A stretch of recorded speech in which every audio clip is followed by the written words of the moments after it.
A very good afternoon to everyone.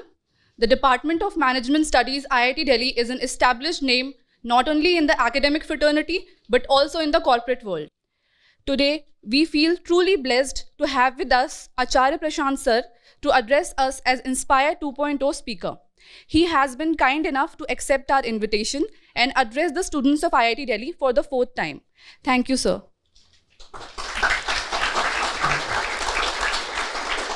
Acharya Prashant needs no introduction. From being an acclaimed Vedanta teacher to a national best-selling author of over 100 books, he is a powerful force of socio-spiritual transformation in today's world. He is a recipient of many awards, including the most influential Vegan of the Year by PETA. He is also a famous TEDx speaker. You would be glad to know that his recent TEDx talk was one of the top 10 most watched talks in March 2023. Today, tens of millions of people, especially the youth, get inspired daily by Acharya Prashant. He continues to impart wisdom to the masses through various offline and online channels. Sir, it's an honor to welcome you to address us, the students of IIT Delhi. On behalf of all of us, we thank you for accepting our invitation. Now I request Pankaj sir to come up on stage and welcome sir with the sapling.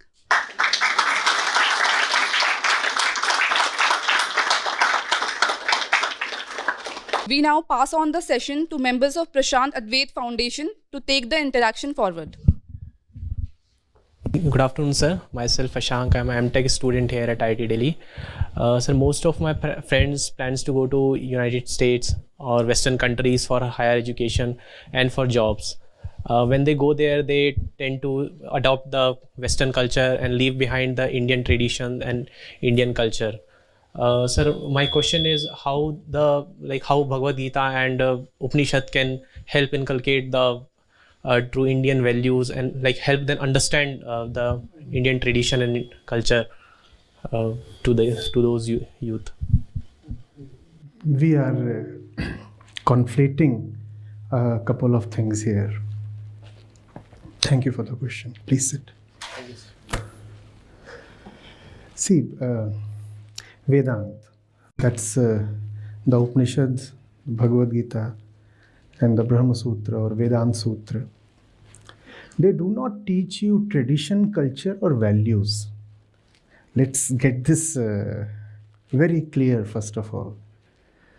Bringing you to the essential truth of your being is in no way the same as teaching you tradition, culture, or values. These are very, very different things. Very different things. In fact, a lot that you let pass by the name of culture or tradition starts appearing quite childish when you delve deep into the Upanishads. Are you getting it? Culture is something that you take from the past as much as you allow the past to influence you. And culture keeps changing. If you read about your culture or traditions, they are today in no way the same as they were even just 50 years back. They have been changing. Note the word change. Whereas if you talk of the Upanishads, they take you to that which is unchangeable. The difference must be very clear. The difference is very stark. Culture is all the time changing, right? In fact, you get a new flick, a new release, and you very well know that in its own little way, it changes culture, does it not? Language, for example, is a part of culture. We know that, right? That which you wear is a part of culture. That which you eat, and how you greet, all this is part of culture. Your town planning, right? And of course, the values that you cherish, all that is culture. And does all that not keep changing every passing day? So, Vedanta exists to take you to that which will never change and hence is absolutely reliable. If something changes and changes quite whimsically, would you be able to trust it? Please tell me. Can you base your life on something that is subject to the caprice of time? Please tell me. Take it very personally. If you are with someone, right, as a friend or a relative or a partner, would you feel okay if that person can fundamentally change any given day? To live, you require that which is not born out of influences, which is not a product of the human mind. Everything that is coming from the society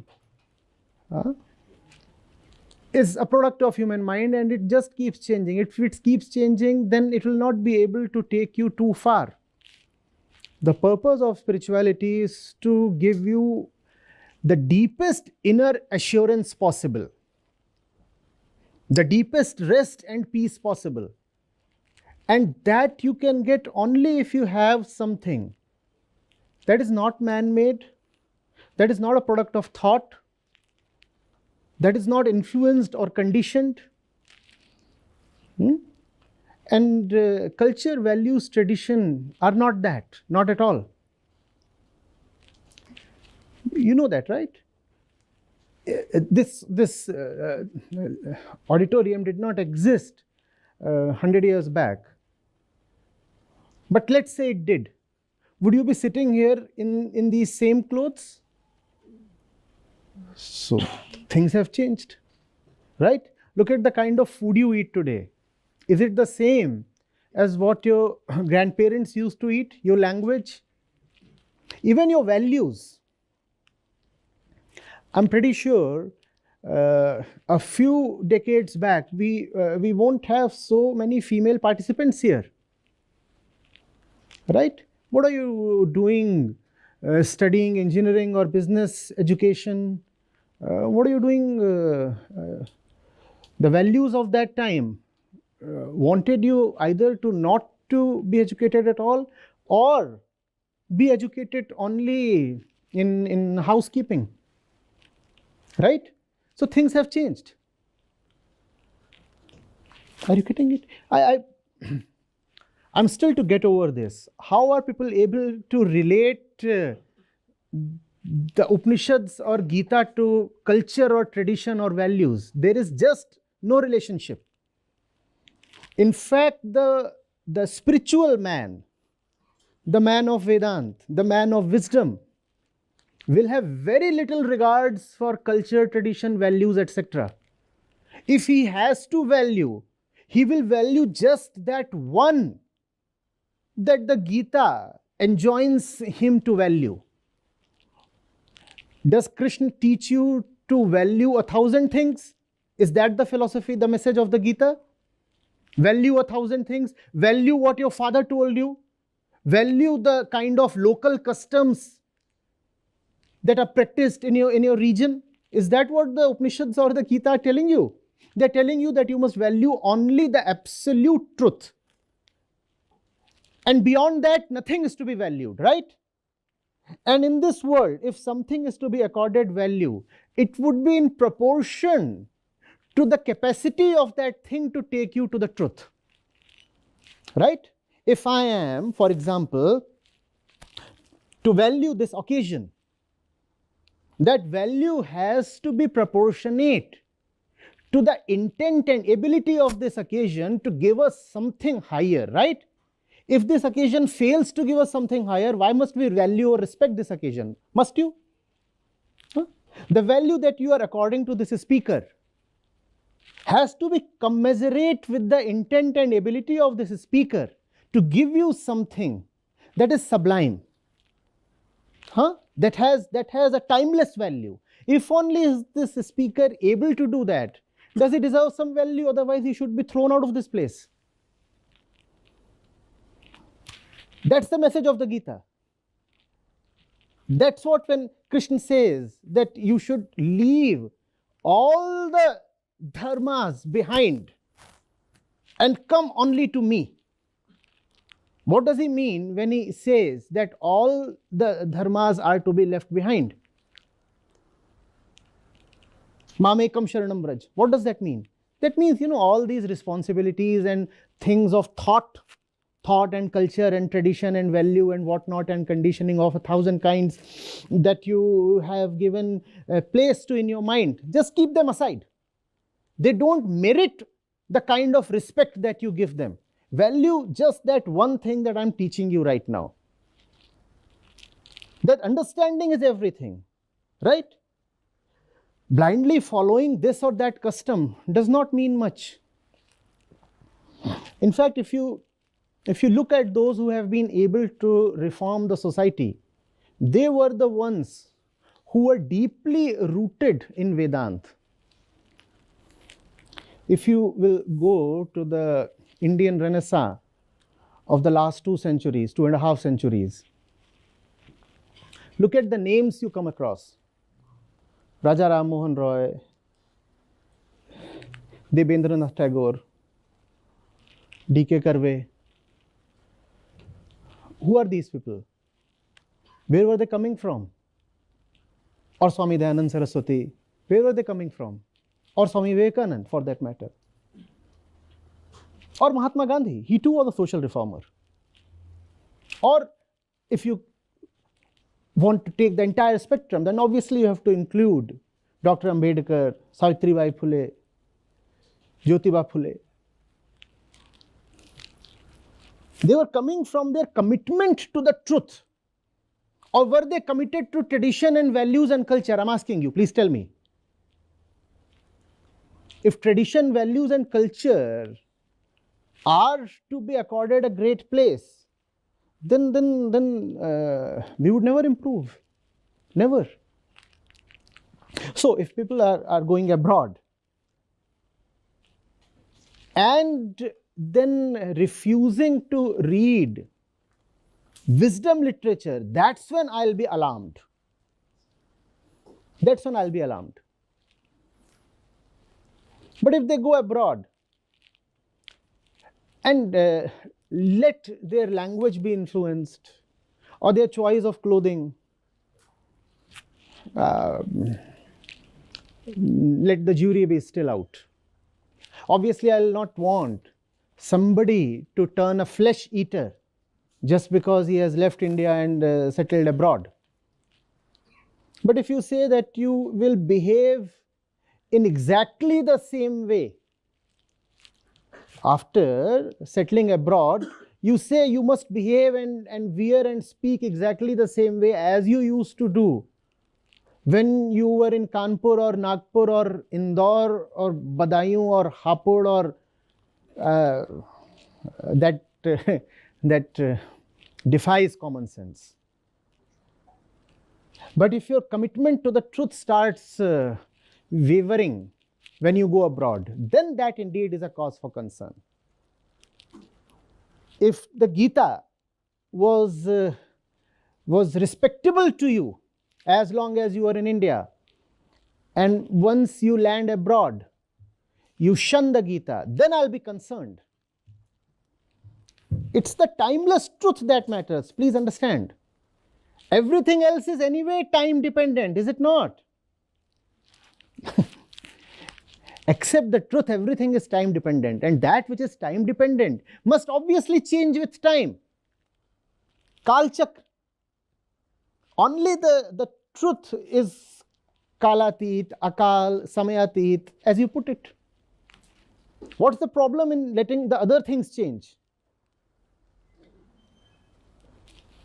And if you don't want to let things change, then let's behave as we used to do in the last century or in the 16th century or in the 6th century.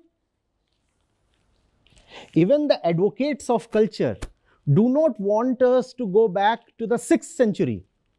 And if you think of it, the 6th and the 7th centuries were probably the last periods in history when India had a totally indigenous culture, right?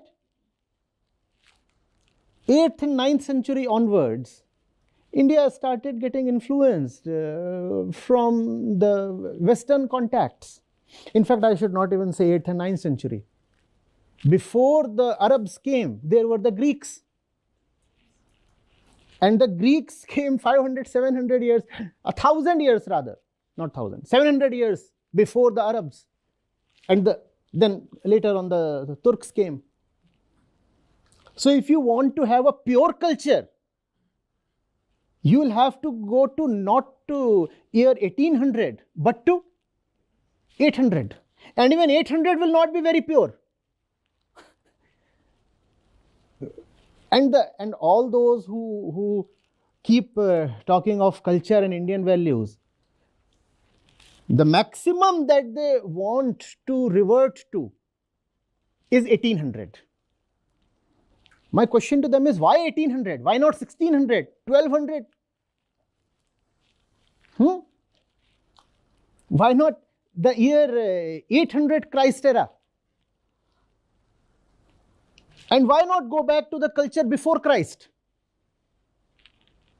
How are you arbitrarily drawing a line and saying that, we must behave as we used to do in the 18th, 19th and 20th centuries? And even there, you want to behave as per your local custom and tradition. Typically, those who talk too much of the culture talk of the North Indian culture. And they believe that the North Indian culture is the culture of the entire country. So look at what they are saying. They are talking of something very narrow in terms of regionality and also temporality. In terms of time, they are saying, let's go back just 100 years. Not less than 100 years, not more than 100 years. And in terms of regionality, let's limit ourselves to the Hindi belt. What about the culture elsewhere? If you want to retain culture, then you must retain the culture that was found all across the subcontinent. And also, if you really want to retain the culture that existed in India in the 18th, 19th or 20th centuries, then a lot that you do today will have to be stopped. From where has the trouser arrived? From where have the potato chips arrived?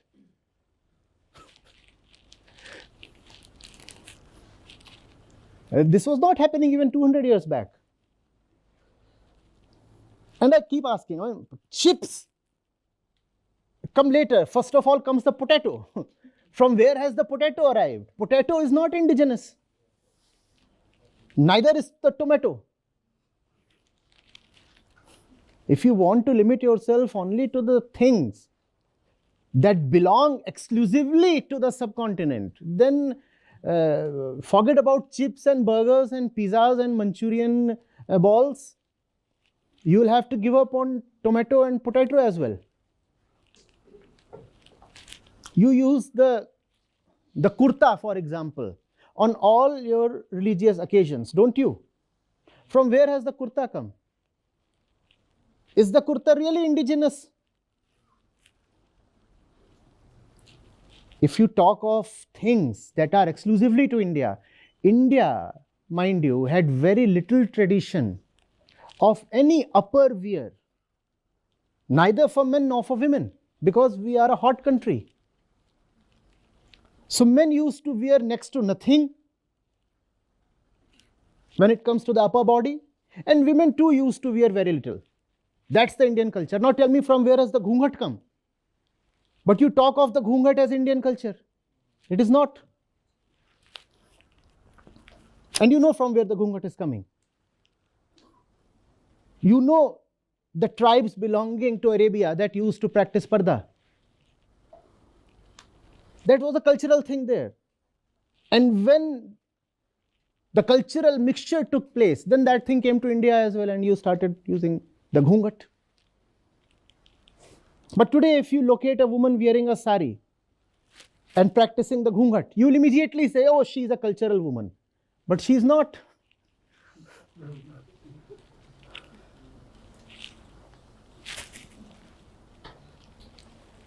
The problem is that we don't read. So we do not know. In the name of culture, all that we know of is the stuff that we saw in our houses till a few decades back. And we think that is Indian culture. But that's a very illiterate kind of view of Indian culture. Just because your grandfather was doing something, how does it become Indian culture?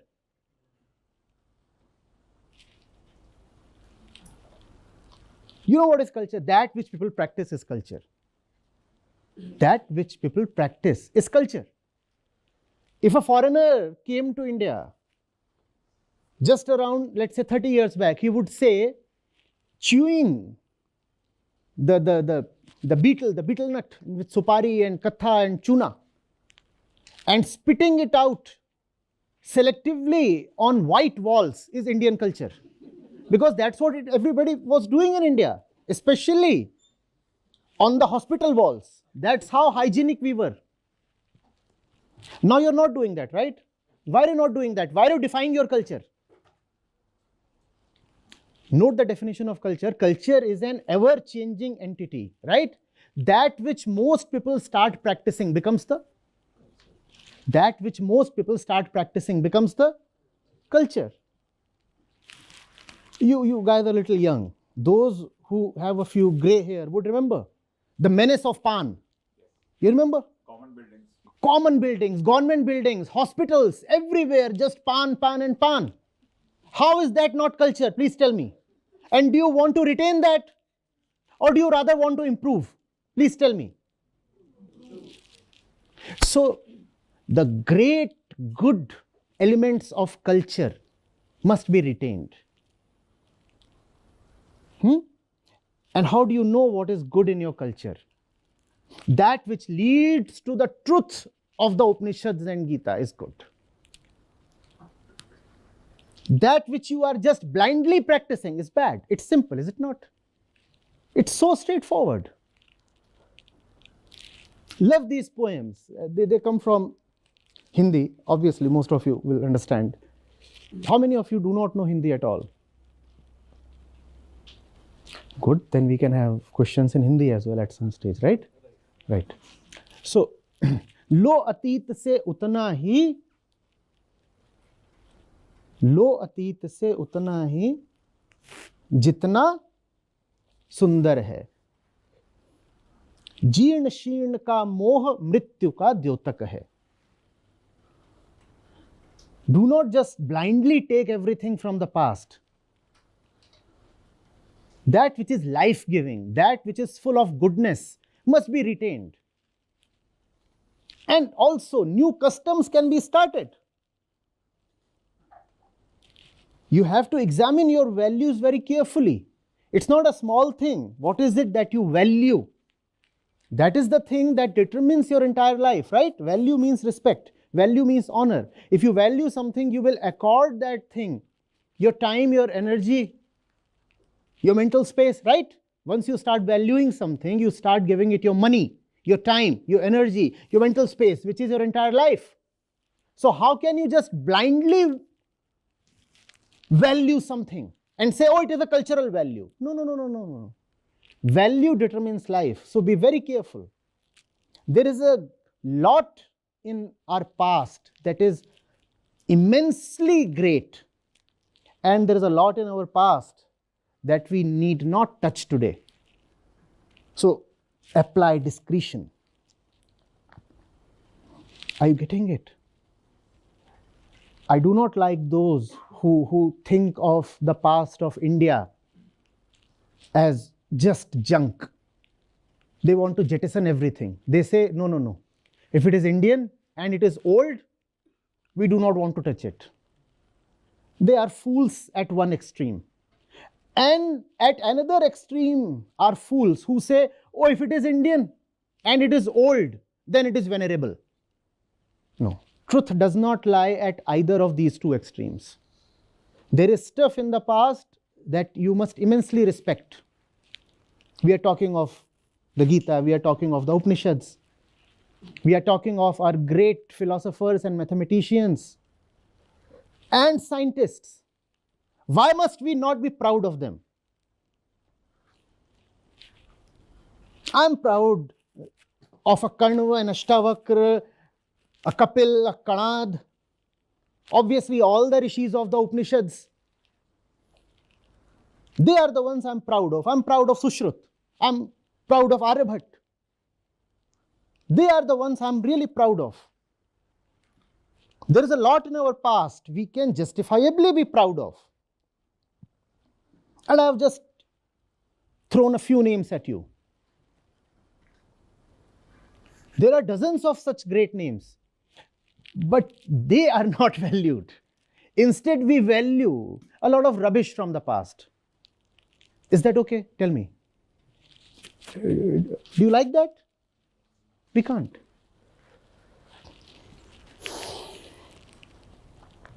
Today, if I start asking you about, let's say, Sankhya Yoga, you would not know probably. The fact is that the distinction between the material world and the conscious self is at the basis of a lot of great literature that arose from the West in the last 2 centuries. But we will not know that.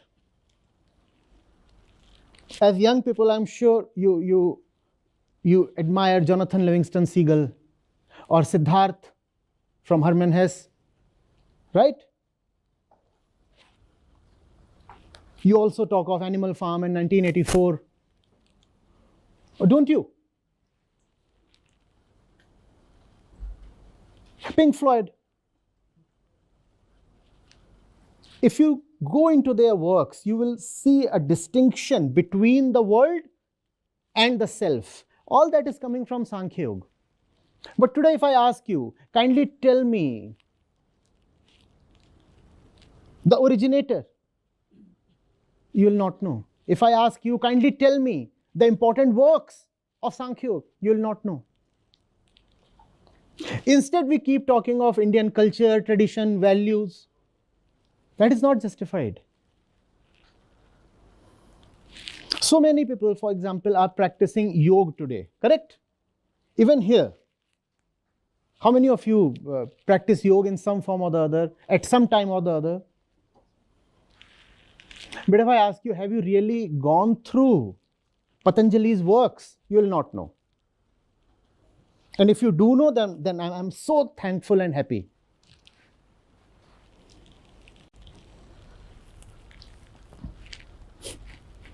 Now, Patanjali is someone you can be proud of. He has given a system of practice that is relevant even today, will continue to be relevant. The entire world is benefiting from it.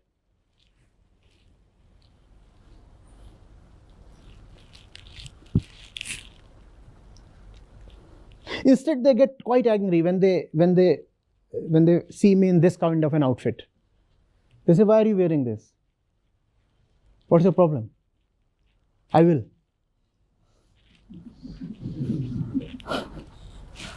And sometimes I make it a point to wear this just to annoy them. It's not that I feel greatly comfortable in this. But the uniform of a soldier is not meant to make the soldier feel comfortable, right? It has a different purpose. It is war gear. It is meant to do something to the adversary.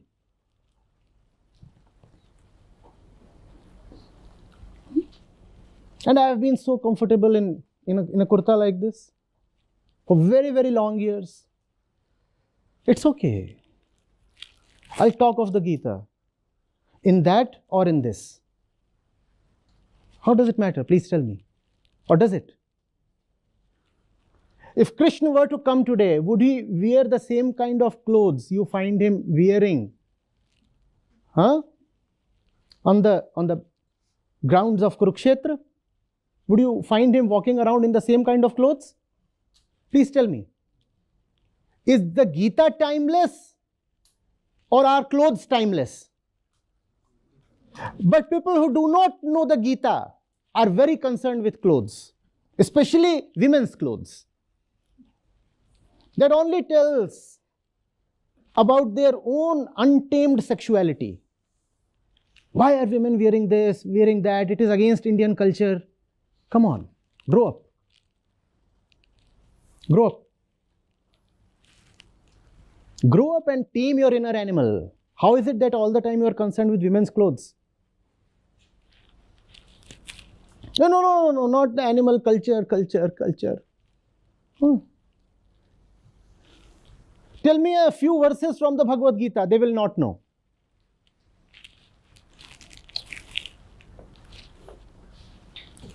Tell me how does chapter 2 compare and contrast with chapter 4, they will not know.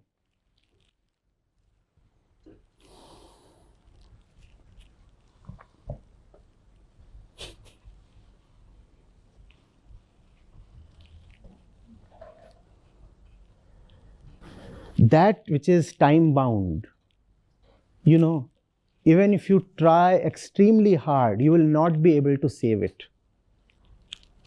It's not the nature of time to spare anything. Nothing. Buildings, time dependent, right?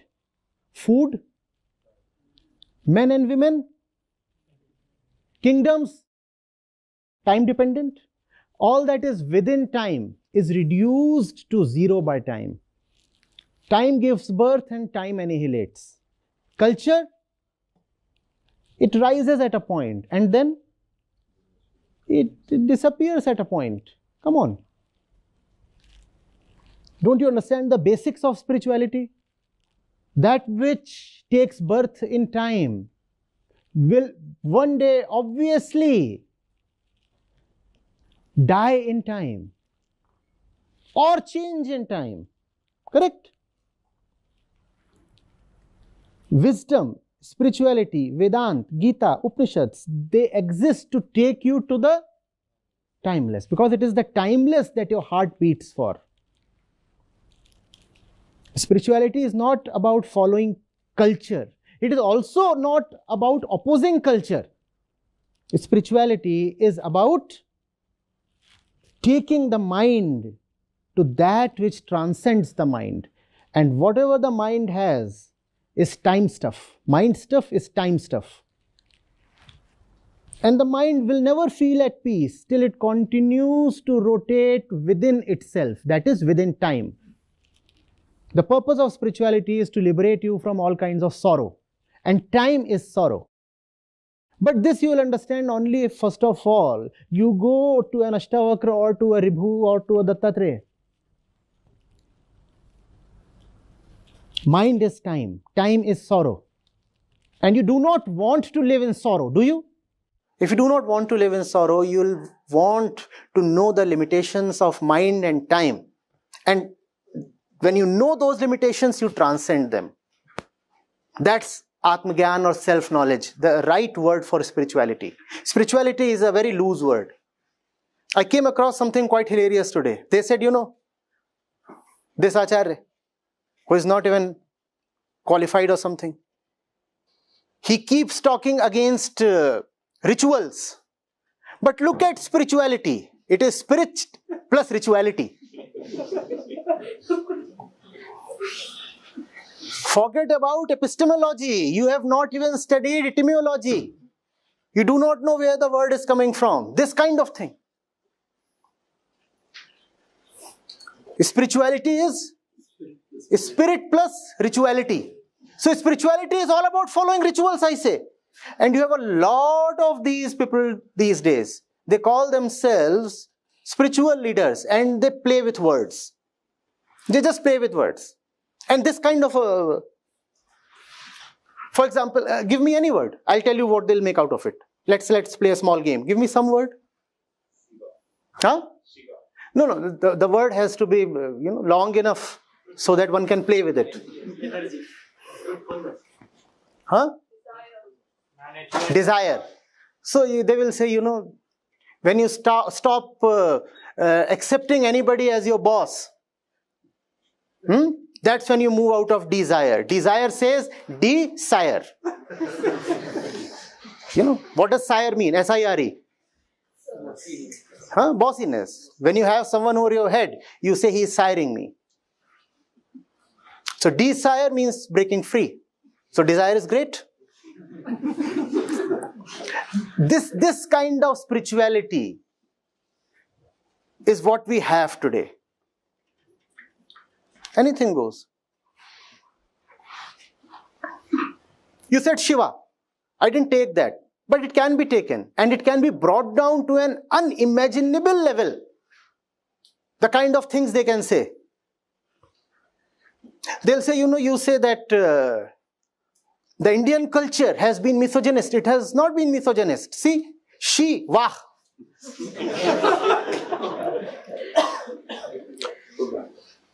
This is the level to which they have descended. Just take some word and start playing with it and prove a point, and people buy that. People say, wow, this is great. Wonderful. Velocity. No, cities must be speedy. Only then you will have wellness and city. City.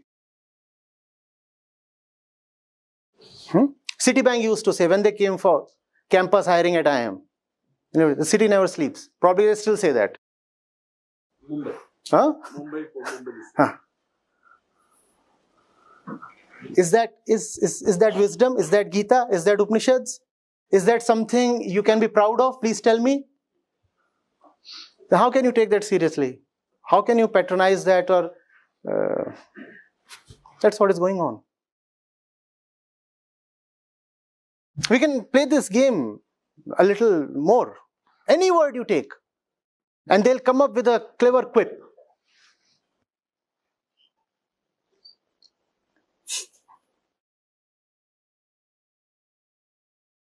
Spirituality is rituals. Beat that.